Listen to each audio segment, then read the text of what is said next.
"You never deserved our son," my mother-in-law said coldly, dangling the new house keys in front of me. "It's time you understand your place in this family." I stood there silently as she finished changing the locks on the house I had lived in for 7 years. My name is Sarah Mitchell, and at 35, I was watching my in-laws kick me out of my own home.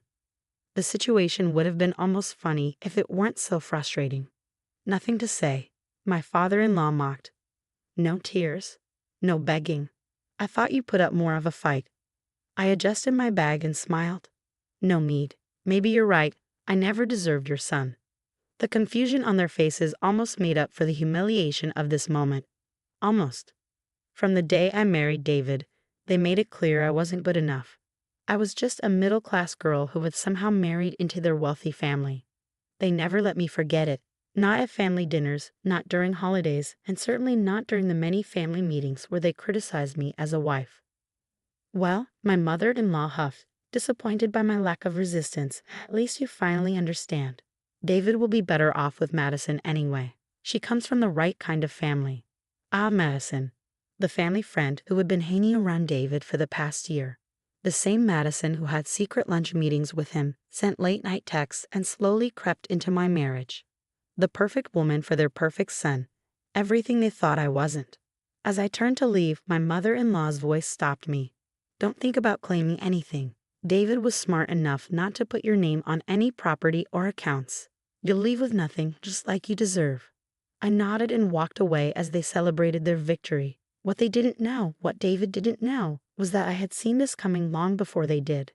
2 years into our marriage, when David had a bad car accident, he trusted me to handle all the paperwork. "You're better at this stuff anyway," he had said, signing whatever I put in front of him. So I did exactly that. I handled everything, including transferring the house into my name. Not out of greed, but because I knew what his parents were capable of. I loved David, but I wasn't naive. I protected myself. Now, as I walked away from the house I legally owned, I pulled out my phone and called my lawyer. "Julia, it happened just like we expected. Yes, they changed the locks. No, I didn't tell them about the deed. Let's move forward." I checked into the Four Seasons. Might as well be comfortable while the storm brewed. Julia had advised me to document everything. My in-laws' emotional abuse, David's affair with Madison, the messages, the bank records. "Your in-laws will regret this," Julia had said. And David, well, he made his choice. I'd ordered room service and opened my laptop, checking the security cameras I had installed in the house months ago. The live feed showed my in-laws settling in, probably planning how to redecorate now that I was gone. A text popped up from David. "Mom said you finally left. It's better this way. Madison and I can be together now. I'll have my lawyer contact you about the divorce." I didn't reply. Instead, I forwarded it to Julia to add to our case file.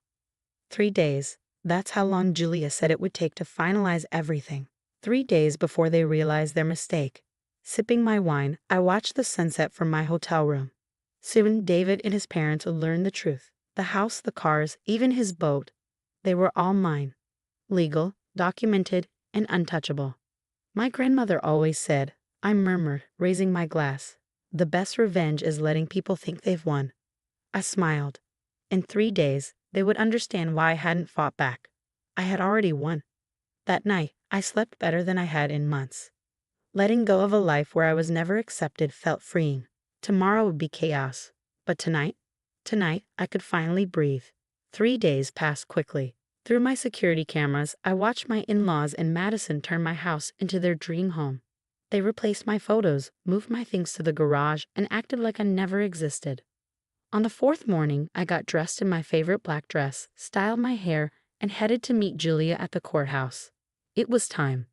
"Everything's ready," Julia said, handing me a stack of papers. "The police will meet us there. Are you sure you want to do this publicly?" I nodded. They humiliated me in front of everyone. It's only fair they learn their lesson the same way. We arrived just as David's car pulled into the driveway. Right on time. 2 police cars and a locksmith van followed. David stepped out with Madison beside him, his confident smile fading as he saw us. "What's this?" he asked. "Sarah, if you're trying to make a scene." Julia stepped forward. "We're here with a court order. This property belongs solely to Mrs. Mitchell. You and your family are trespassing. David laughed, but there was doubt in his eyes. That's ridiculous. This is my house. I bought it. With my money, I said. And you signed it over to me while you were recovering. Remember those papers you didn't bother to read? His face went pale just as his parents came outside. What's going on? My mother-in-law demanded. A police officer held out the official documents. Ma'am, you're trespassing. You have 1 hour to gather your things and leave. This is absurd, my father-in-law yelled. David, tell them this is your house. David frantically scrolled through his phone, searching for proof. This can't be right. Sarah, what did you do? I protected myself, I said simply. Just like you tried to protect yourself by keeping my name off everything. But you didn't read the fine print. You signed everything over to me. Madison grabbed David's arm. Baby, they can't do this. Tell them they can't do this. The officer checked his watch. 53 minutes left. My mother-in-law lunged at me, face twisted with rage. Careful, Julia warned. Everything is being recorded. You've already committed illegal entry. Want to add assault to the list? The next hour was chaos. My in-laws scrambled to grab whatever they could while the police watched. I stood by my car, calm, as their perfect plan collapsed. The cars too, Julia said as David tried to get into his BMW. The boat, the vehicles, everything is in Mrs. Mitchell's name. You can't take everything, he shouted. I earned that money.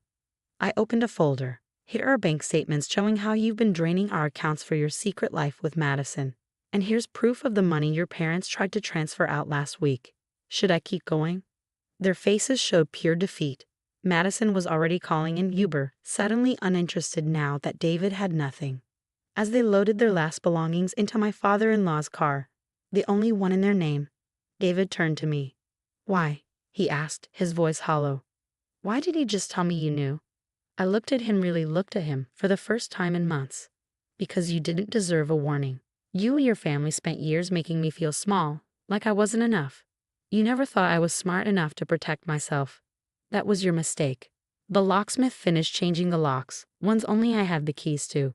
Julia handed David an envelope. Divorce papers, she said. Mrs. Mitchell is filing on grounds of adultery and financial misconduct. You'll need a good lawyer. I watched them drive away, my mother-in-law crying, my father-in-law furious, David defeated, Madison disappearing. It felt like a weight had lifted. Julia shut her briefcase. That went better than expected, ready to go inside. I looked at my house, truly mine now, and smiled. Actually, I have one more stop to make first. The day wasn't over yet. I had one last surprise, one that would show them losing the house was just the beginning of their problems. That evening, while David and his family were probably scrambling to find hotel rooms, I sat in the office of James Parker, my mother's old friend and the executor of her estate. The same estate my in-laws never knew existed. The timing couldn't be better, James said, spreading documents across his desk. Your mother would be proud of how you handled everything. What my husband and his family never bothered to learn about me was that my middle-class background was a choice, not a reality. My mother had been a silent investor in multiple real estate developments, leaving me a substantial inheritance when she passed. I kept it quiet, living modestly, wanting to build a genuine relationship with David. The trust becomes active tomorrow, James continued. Now that you're filing for divorce, there's no reason to keep it separate anymore. The properties, investments, everything transfers to your control. I picked up my mother's old photo from his desk, smiling at her confident expression. She always warned me to keep something for myself, to maintain my independence no matter what. Never let anyone make you feel small, she'd said. Just let them think they're bigger than you until they prove they don't deserve your trust. My phone buzzed. A message from Julia. David's parents had tried to access their retirement accounts, only to discover their recent financial manipulations had triggered a fraud investigation. Their attempts to help David hide money from me during the divorce had backfired spectacularly. Should we proceed with the press release? James asked, holding up a draft announcement about the new charitable foundation I was establishing, one that would help women achieve financial independence after divorce. Yes, I nodded. It's time. The next morning, while having breakfast at my favorite cafe, I watched as the announcement hit the local news. The Mitchell Family Foundation, named after my mother, not my soon-to-be ex-husband, would be offering grants, legal assistance, and support to women rebuilding their lives. David's sister called first, surprisingly. I had no idea, she said quietly, about any of it, what they did to you, who you really were. I'm sorry I didn't stand up for you. Thank you, I replied sincerely. She'd been the only one who'd occasionally shown me kindness. Would you like to help with the foundation? We could use someone who understands family dynamics. By evening, the story had spread through our social circle. The same people who'd watched silently as my in-laws humiliated me, who'd turned a blind eye to Madison and David's affair, were suddenly flooding my phone with messages of support and congratulations.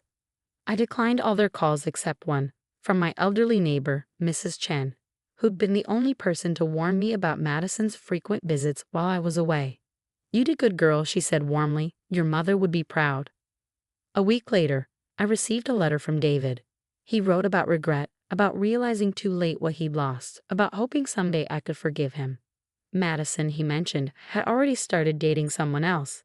Someone with an actual fortune, not just the appearance of one. I didn't reply. Instead, I focused on renovating my house, removing all traces of their presence. Each room I redesigned felt like reclaiming a piece of myself. The foundation's first grant recipient was a woman who reminded me of myself, someone whose in-laws had tried to bully her out of her home. Helping her stand up for herself felt like turning my pain into purpose. 6 months later, I ran into my former mother-in-law at the grocery store. She looked older, tired. The fraud investigation had cost them their reputation and most of their retirement savings. She started to turn away but then stopped. You won, she said simply. You had the power all along, and we never saw it. No, I corrected her. I didn't win. I just stopped letting you make me lose. As I drove home that evening, I thought about everything that had happened.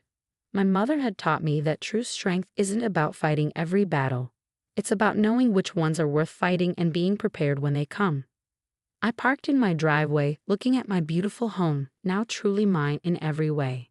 The garden was blooming with the roses I'd planted, my favorite wind chimes tinkled in the breeze, and through the window, I could see the family photos I'd restored to their rightful place. Inside, on my desk, lay the final divorce papers ready to be filed. Beside them sat the foundation's latest grant applications, more women seeking the chance I'd had, the opportunity to stand on their own feet. Sometimes the best revenge isn't about getting even. It's about building something beautiful from the ashes of what others tried to destroy. My in-laws had wanted to break me, but instead, they'd helped me build something stronger than I'd ever imagined. And that was worth more than any house or inheritance could ever be.